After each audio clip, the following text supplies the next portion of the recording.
So I am deeply honored to introduce Dr. Andrea Cheville this morning. Her work focuses on delivery of supportive care services to optimize the functionality and quality of life for patients with cancer in all disease stages. Dr. Cheville received her medical degree from Harvard Medical School. She went on to become a physician boarded in physical medicine and rehabilitation, pain medicine, hospice, and palliative medicines.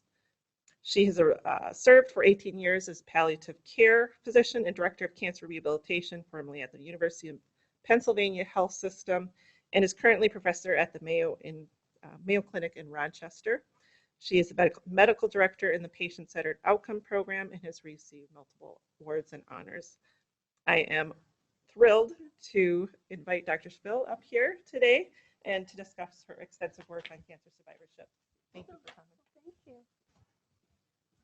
It's a very great honor to be here and share some of my thoughts about what I hope you'll come to share my enthusiasm, and that's really helping our patients with cancer to live as well as possible while they're getting treatment, while they're dying of the disease, and as they survive the disease. I sadly have no lucrative disclosures. And just to orient us on the translational spectrum, we are at the far end in what we would call standard of care research delivery science. And I think it's become glaringly obvious in the medical literature that we have many guidelines, we have well-supported evidence-based standards, and yet patients seldom receive this care.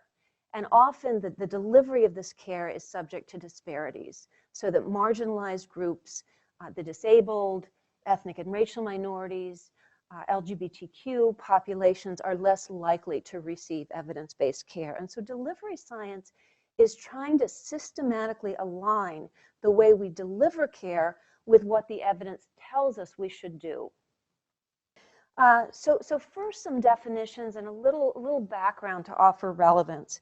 When we talk about supportive oncology, what do we mean? And it, again, a little bit like the elephant and who's holding which part. But supportive oncology broadly has been dichotomized into services that help patients tolerate or mitigate the side effects and toxicity of anti-cancer therapies, as well as treatments that are focused on quality of life during treatment and afterwards. And it's that latter category that I'm going to be focused on today.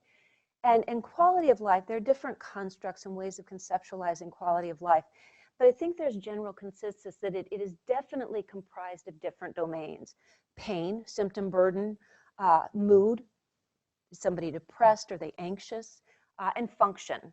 With sexuality and social integration, there are many other domains, but I think those three pillars are very defining. And we know that deficits in quality of life are incredibly prevalent among cancer populations. 100% of patients are affected with at least one deficit, and the majority have 3 or greater. They're costly. Not only are their treatment costs high, but they inflict very high or incur high indirect costs, loss of job, non-adherence to treatment. So they're associated with low treatment adherence, increased low-value healthcare utilization, failure to remain in or re-enter the workforce. And this is not trivial, as our cancer therapies are increasingly oral in nature. Coverage requires that our patients are insured, and for many, if they lose their employment, they lose their access to life-sustaining therapy. So maintaining vocational viability is very critical. It's associated with caregiver morbidity, which we're recognizing as an important issue, and decreased survival. And despite the fact that these are treatable, the NCCN enlists for decades. They have had evidence-based guidelines. For the most part, these remain undetected, untreated, and as I mentioned before, are prone to disparities. Now, ePROs, or PROs, patient-reported outcomes, are tools used to measure these latent domains that define quality of life. So there's no way I can assess with a yardstick or thermometer how much pain you're in, what your mood is like, how your sexual functioning, and the only way we can begin to quantify these traits is by asking patients questions. And so we get into the field of psychometrics. And that's what has driven patient-reported outcomes. So when we talk about PROs, these are the domains, things like mood, anxiety, depression.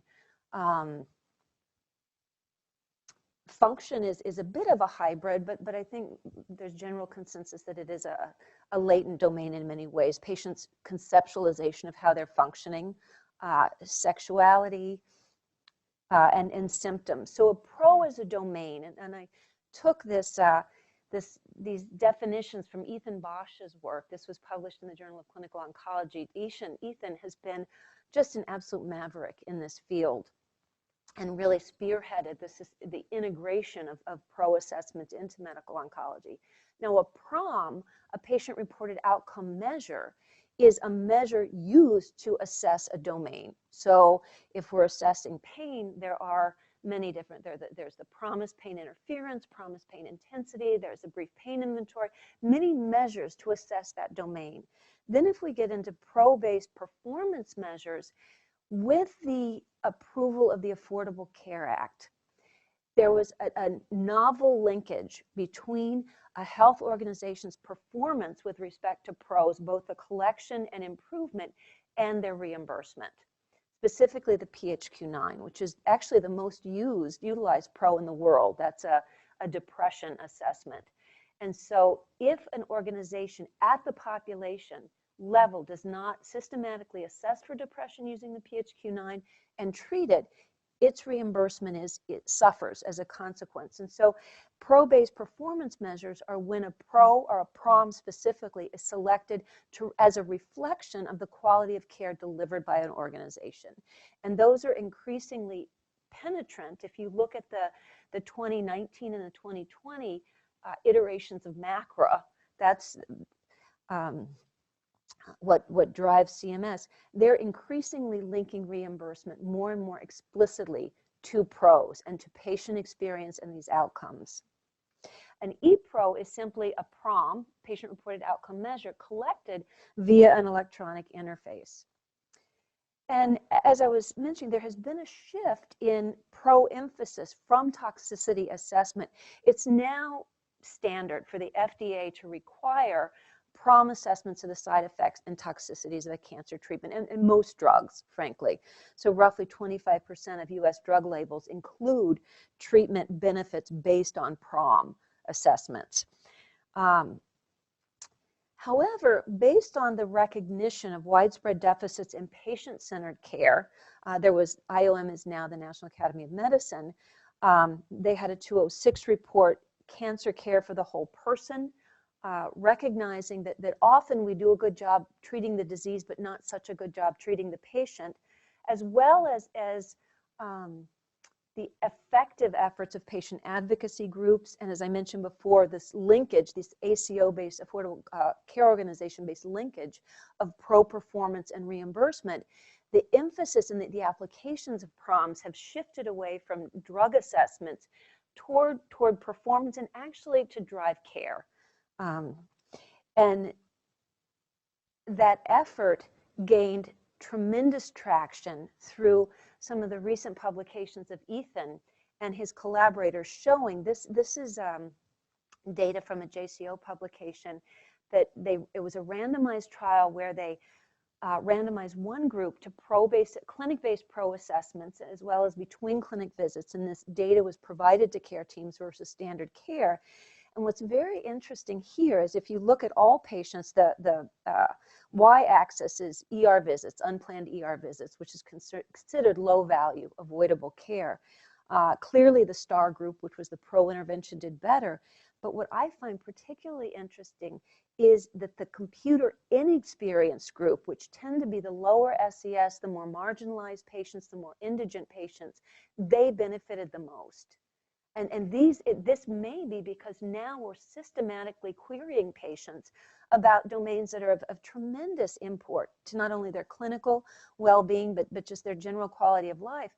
And they may feel this particular sociodemographic subgroup may be discouraged from volunteering and bringing these up. So I think as they apply to disparities, this is very important.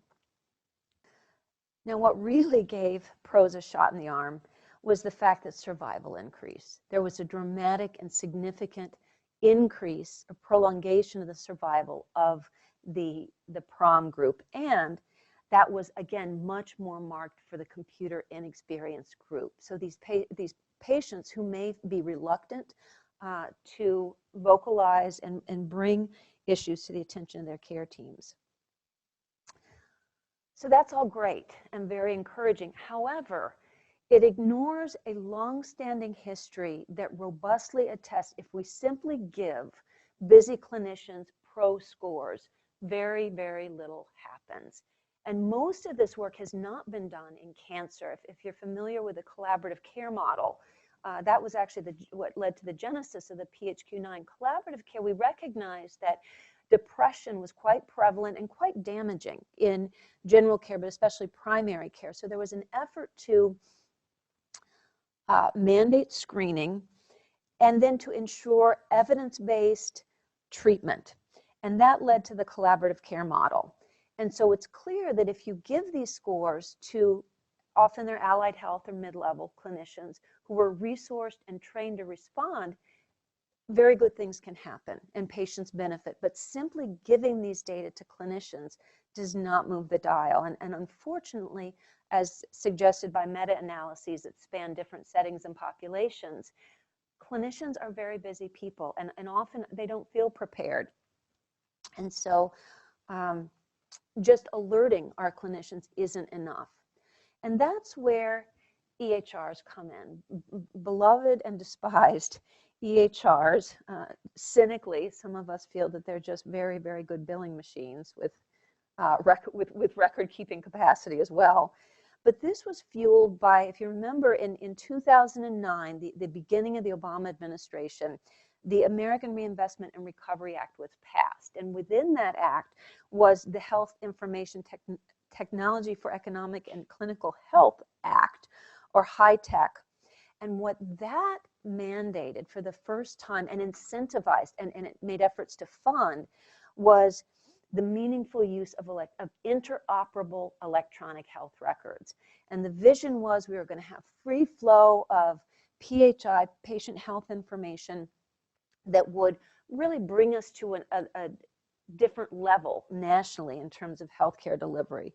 And that has led to the proliferation. This is lucrative business. If anybody has followed Epic's quarterly report, they're making not a small fortune, a very large fortune. This is, and so there have been a lot of, they're a kind of a juggernaut, but there are a lot of smaller companies that are building niche products for folks in primary care. It's big business. And yet it's clear that the use of EHRs is associated with clinician burnout. They're not the hoped for panacea. So I'm going to summarize this and we'll move on to the rest of the talk, and we won't revisit this in the conclusions. Harmful deficits persist in quality of life directed supportive oncology care despite guidelines and effective treatments. PROs have been seen as a solution, but history suggests otherwise. These have not been widely effective when we've tried to implement them, certainly in primary care, but also in cancer, and there are quite a few publications to that effect. And EHRs have been widely adopted and are increasingly perceived as the vital missing link. If we can just take this pro data now and put it in front of clinicians, clinicians are going to do the right thing. And so hopefully I've convinced you that ePROs are necessary if we're going to move the dial on taking better care, systematically addressing our patients' quality of life. They're necessary but insufficient.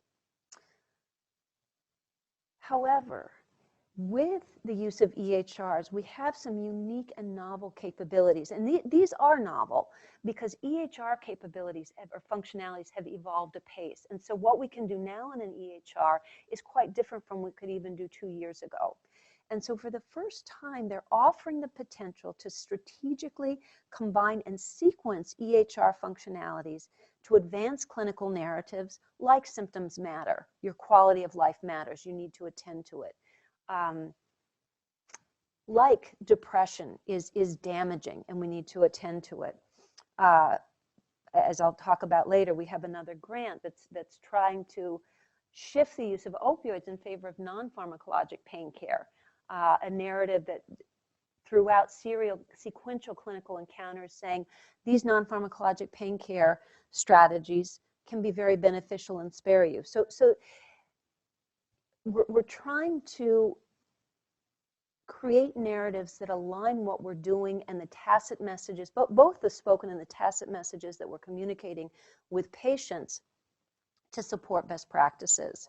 So as I mentioned, to normalize evidence-based guideline concordant care pathways, accelerate implementation of proven effective treatment, and diminish persistent non-beneficial practice variation.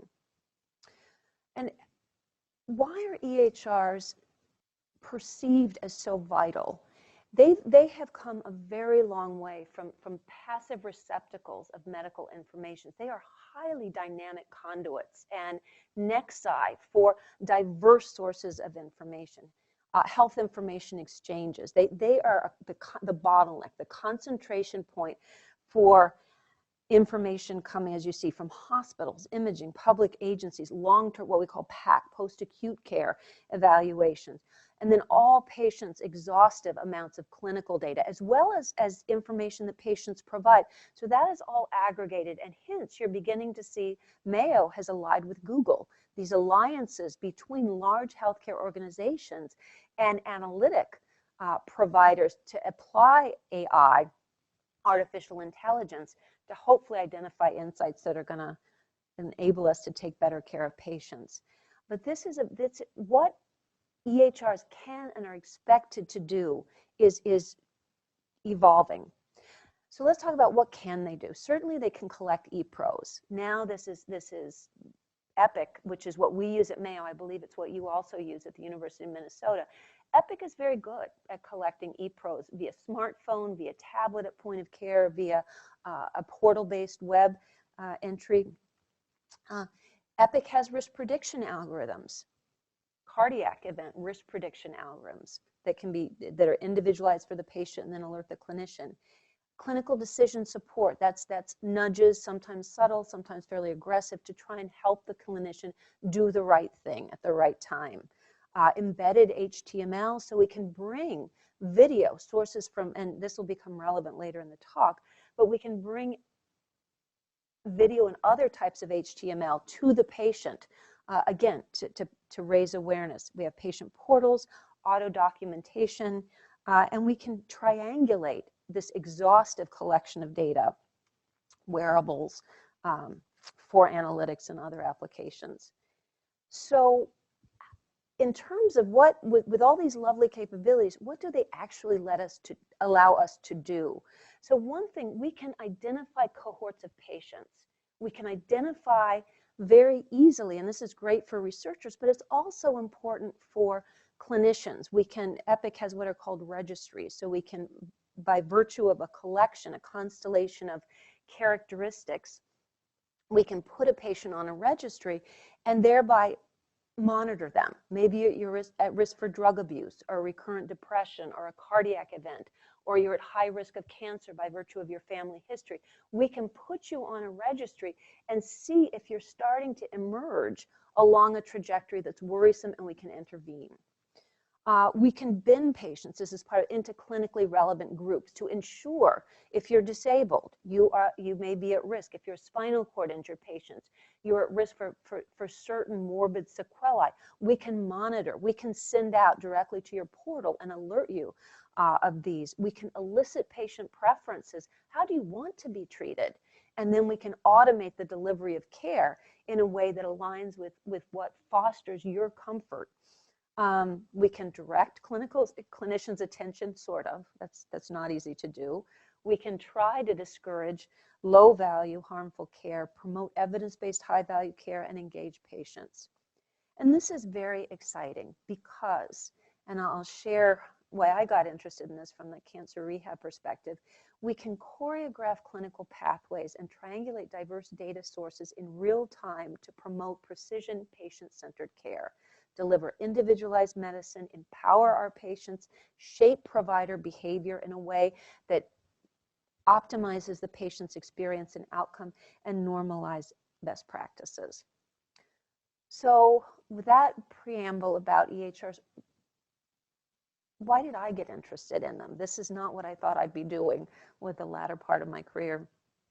So I've spent much of my early career in cancer rehabilitation trying to help our cancer patients stay functional.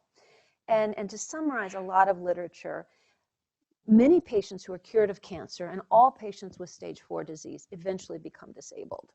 They lose function.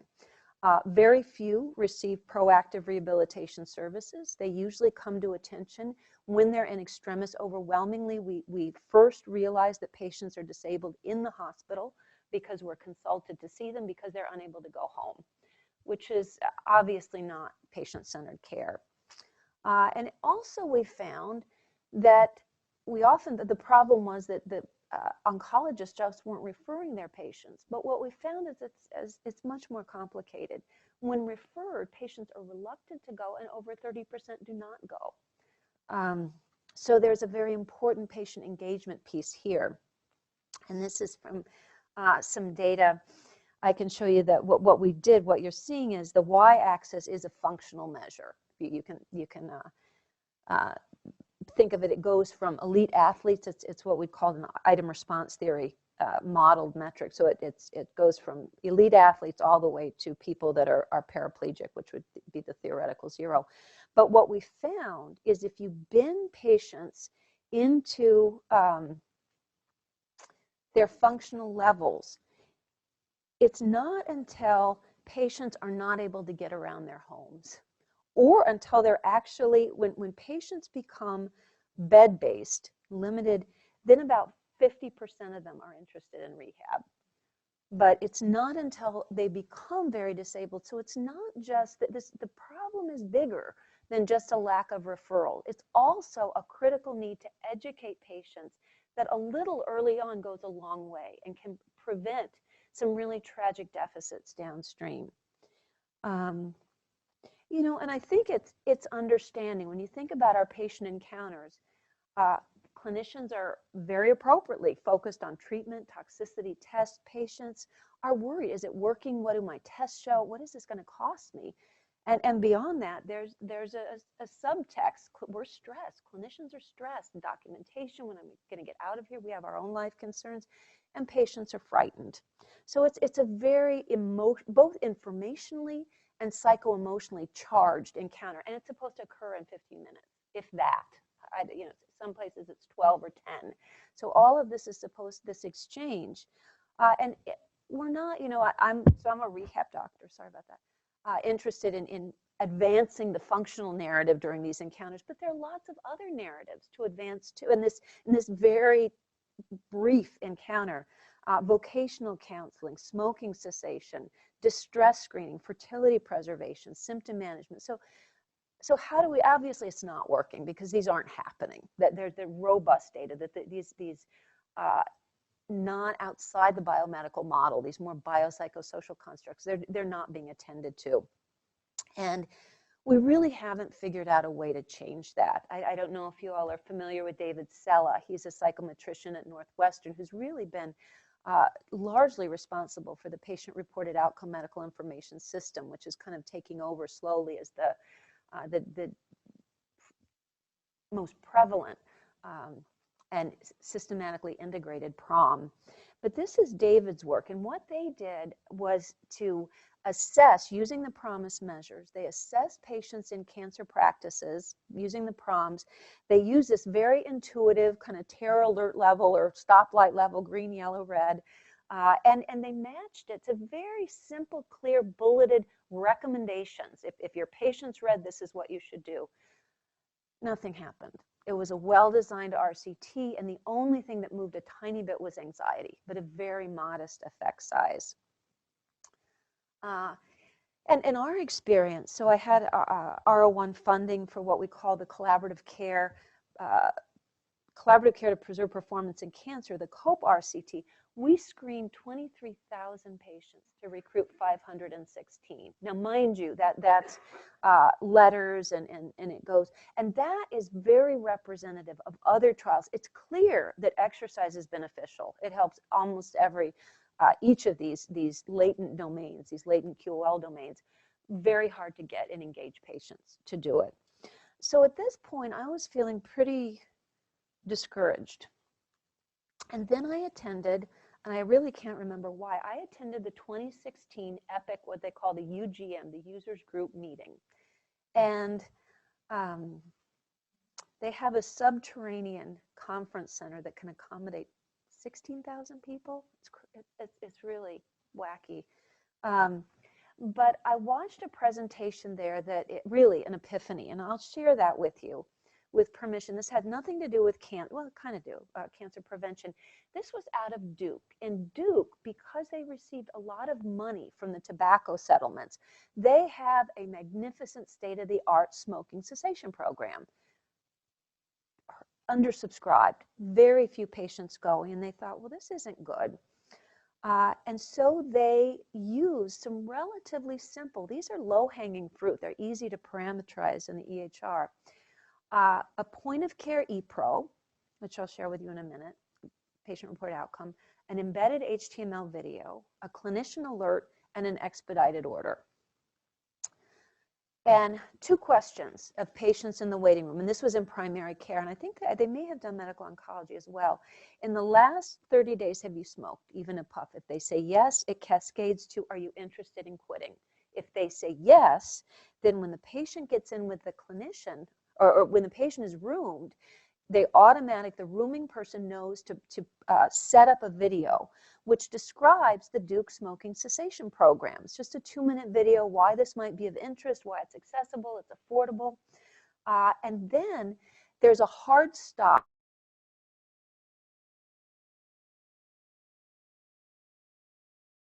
An alert. That's EPIC speak for an alert. But essentially, a hard stop is one that the clinician must respond to before they can go on with their workflow. And this was saying you must ask the patient, do they want to be referred to the smoker? That's yes, no. If they say yes, then another button pops up.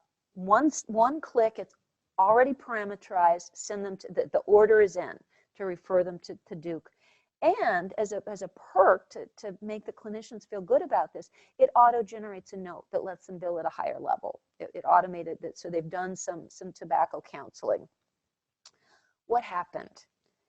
They turned this on in May, and they had essentially, they went from 10,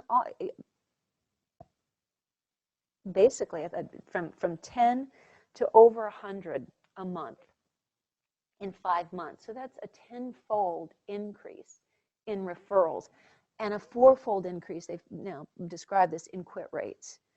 And I thought, we could do this. We could do this for functional preservation. And so I became a certified EPIC physician builder, and I started writing grants. And we have been fortunate enough to receive 2 large U awards one is from actually the National Cancer Institute, and another is from the National Institute on Aging, even though roughly 50% of that focus is on cancer. So we were awarded what we call the EHR enabled Enhanced Cancer Symptom Control grant to conduct a population-based stepped wedge cluster randomized pragmatic trial. And the same is true of what we call no harm. And it's non-pharmacologic, I can never remember how we got the acronym, non-pharmacologic options in post-operative hospital-based and rehabilitation pain management.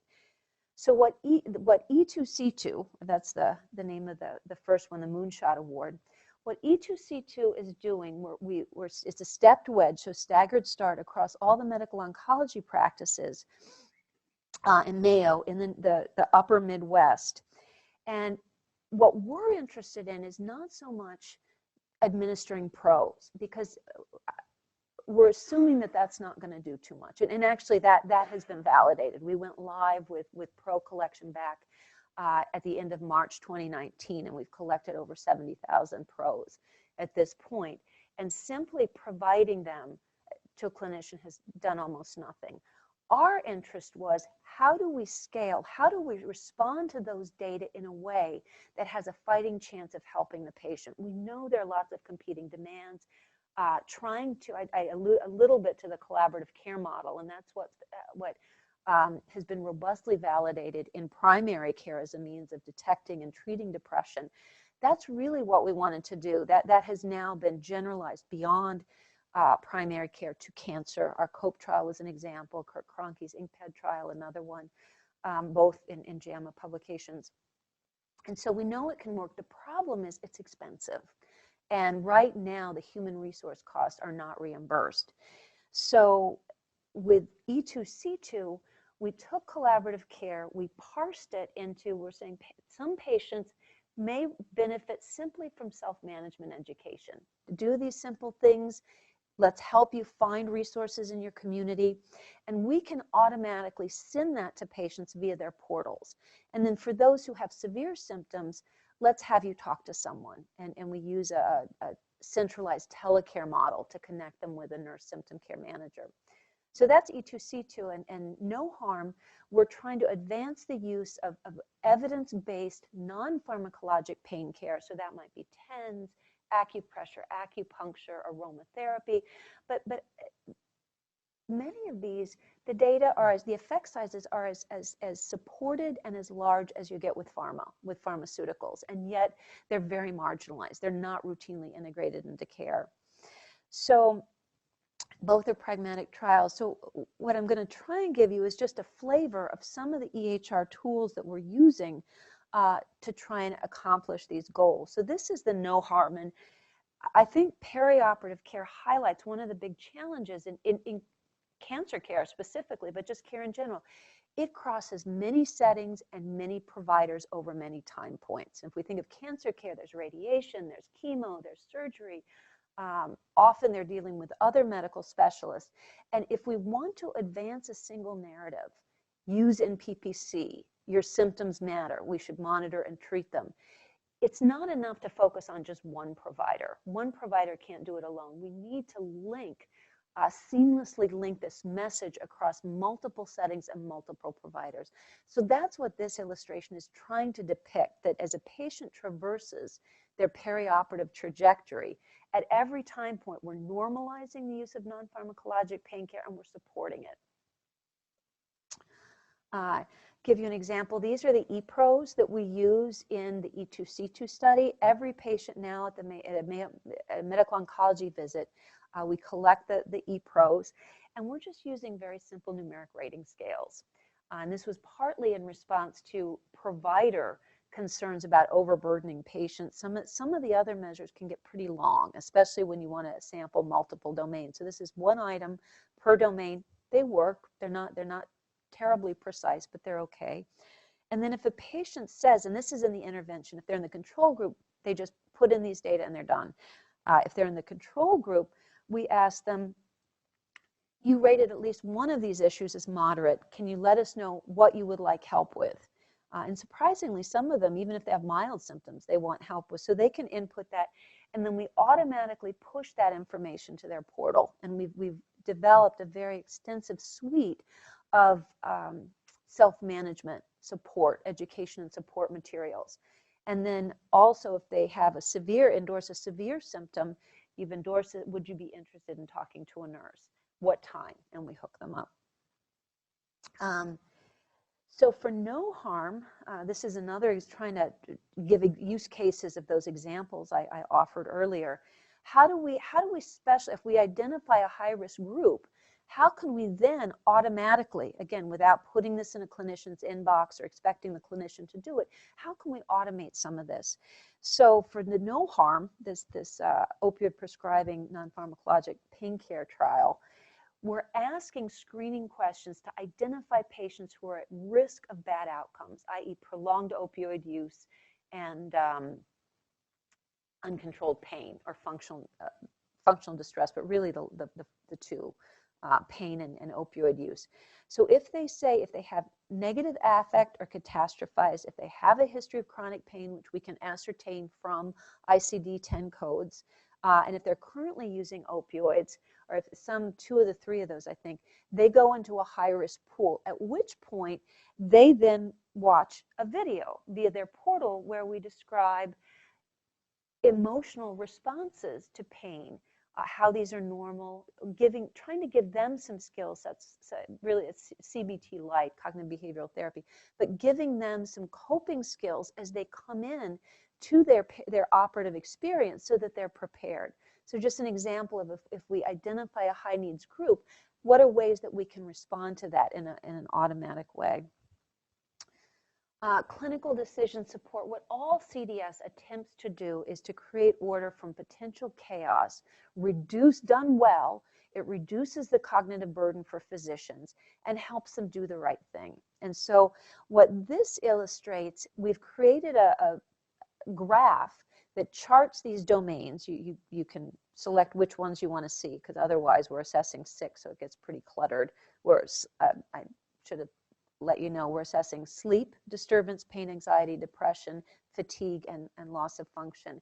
But in addition to what these trajectories look like, it also links it, because as a clinician myself, I want to know how the patient's doing, but I also really want to know what's been done. Are they on a medication? Have they been seen in consultation? So that's what you're seeing. It's not very obvious down here, but that little at the bottom, let's see if I can, this little guy, that's actually a sleep clinic visit. And for this patient, what happened, they were seen right here in sleep clinic. They started a soporific, so their sleep distress goes down, but their fatigue shoots up. And unless you were able to combine that information, so it wasn't a very good, essentially you're trading one symptom for another, and that's not what we want to do. We want to help both of them. So without this aggregation of data and the temporality, it would be very hard to figure out what is the cause and how do I do the right thing. Clinical decision support can also involve these alerts. So one of the things for no harm that we're doing, if a patient is requesting refills, did I do some? Oh. So if they're continuing to request opioid refills, we actually automatically screen them for opioid use disorder, and we help the clinician refer them to physical therapy, to a pain clinic, depending on their other morbidity. But all of this gets right at the hands of the clinician is the goal. Very easy to access.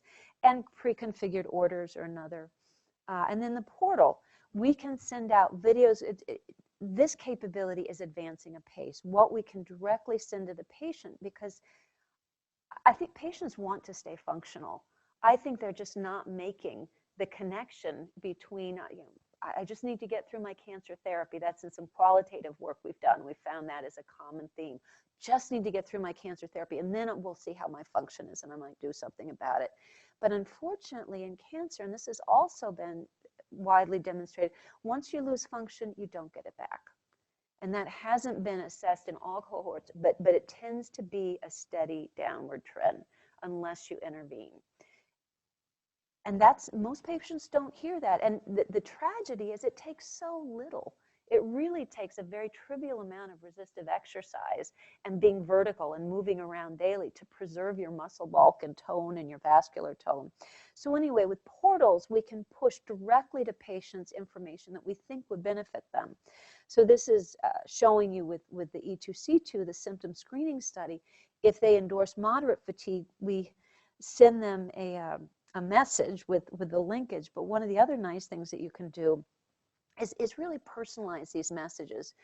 Dear patient preferred form of address, regarding your appointment with such and such. And they are robo messages, but they can be well done on robo messages.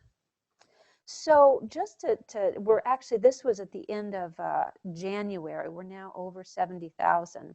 But at that point, at the end of January, we had 62,500 plus completed appointments. This is our ePRO collection. from over 28,000 unique patients with a 60% completion rate.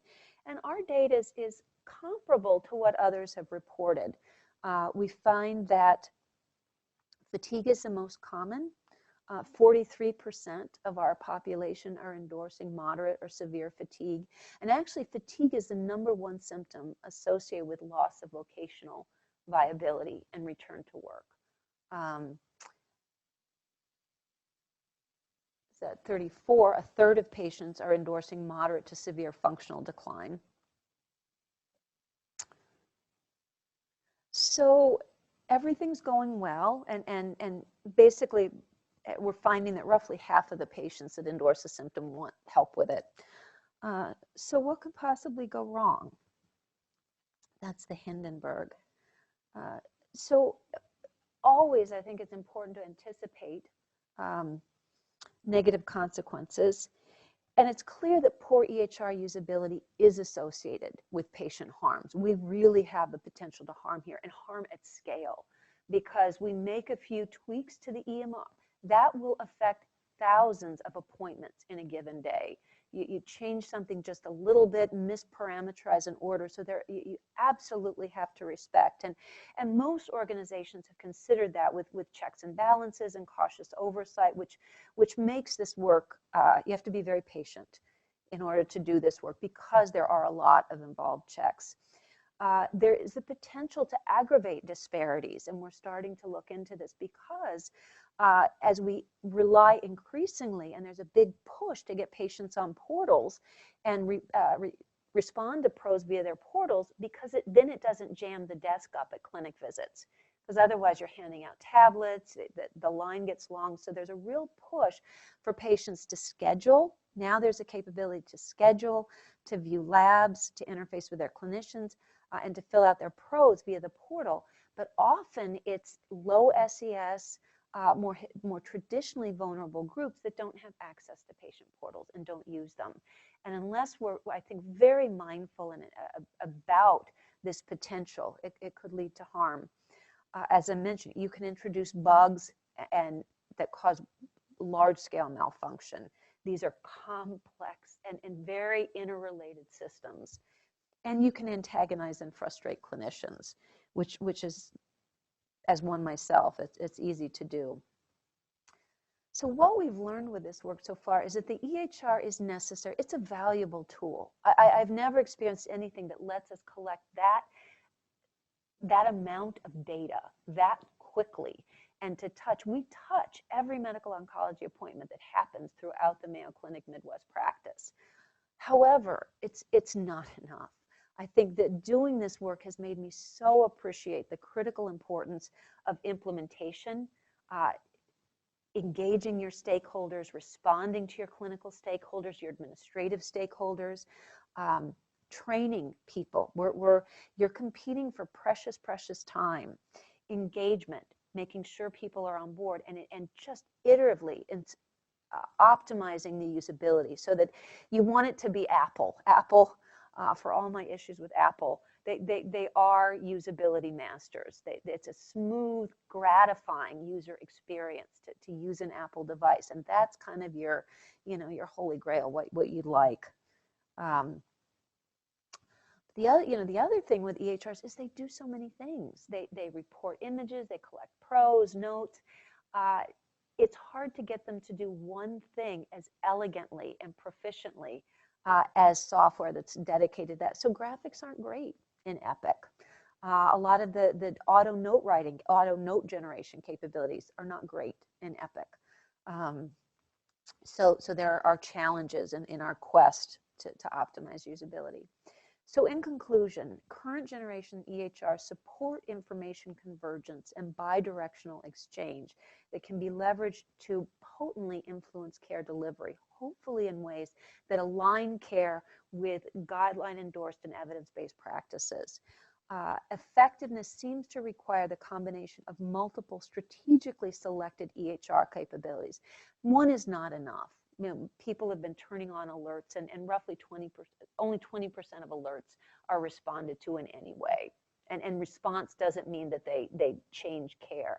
And we have found, this has been an eye-opener, clinicians interface with the EHR in many different ways. So some dictate, they don't write notes. So you really have to have a collection, a suite of tools that hopefully in concert will achieve your end, will advance your narrative. Diverse narratives and initiatives may be advanced this way. The empirical basis for this work remains tenuous. There's a critical need for good, rigorous studies. We'd like to think we're contributing to that. And harms are not only possible, but likely. But the end result of more equitable, patient-centered care that improves the experiences and outcomes of our patients is unquestionably worthwhile. It's kind of, I think it's the North Star for all of our efforts. So many thanks. I thank you guys for having me, the Moonshot Award for giving us a great deal of money to do this work. The impact, we're one of 3 research centers funded by the Bo Biden Moonshot under the Impact Initiative for symptom research. The HEAL initiative, that's helping end addiction long term. It's a pan-NIH initiative to address the opioid epidemic. Mayo Clinic and an amazing team of people. It takes a village, and I think I just can't say enough about the selfless commitment and devotion of a really amazing team. Any questions?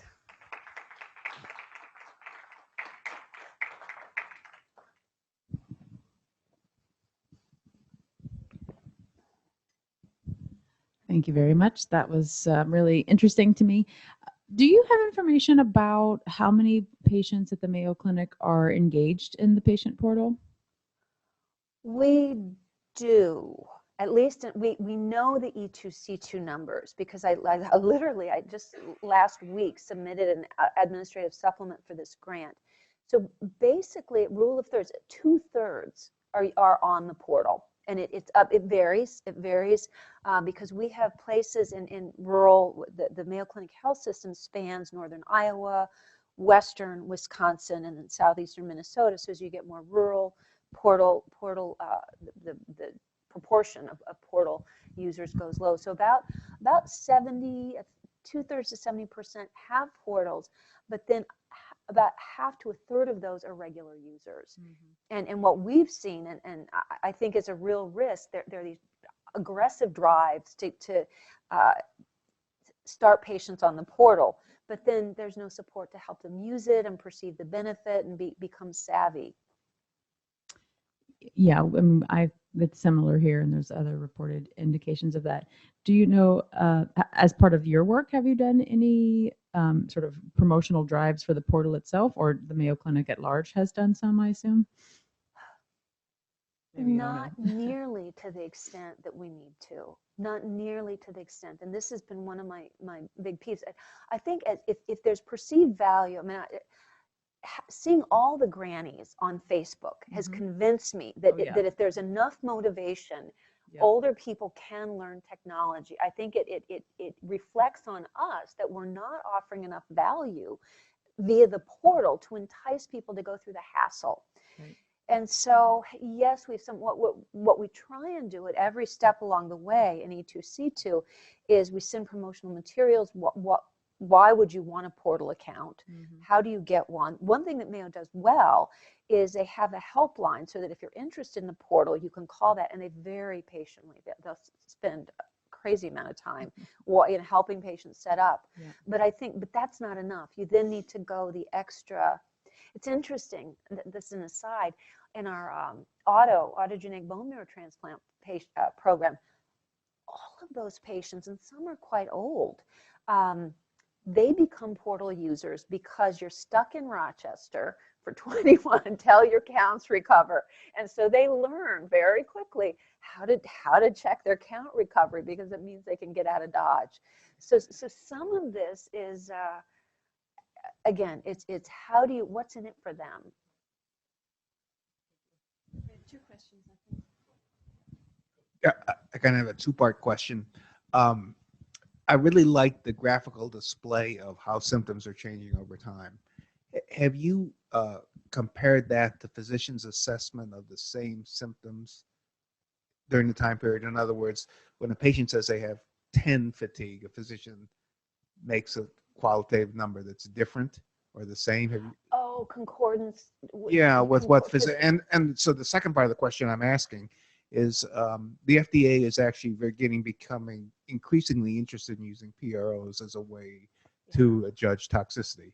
So the second part of the question, have you had a chance to map therapy onto symptoms?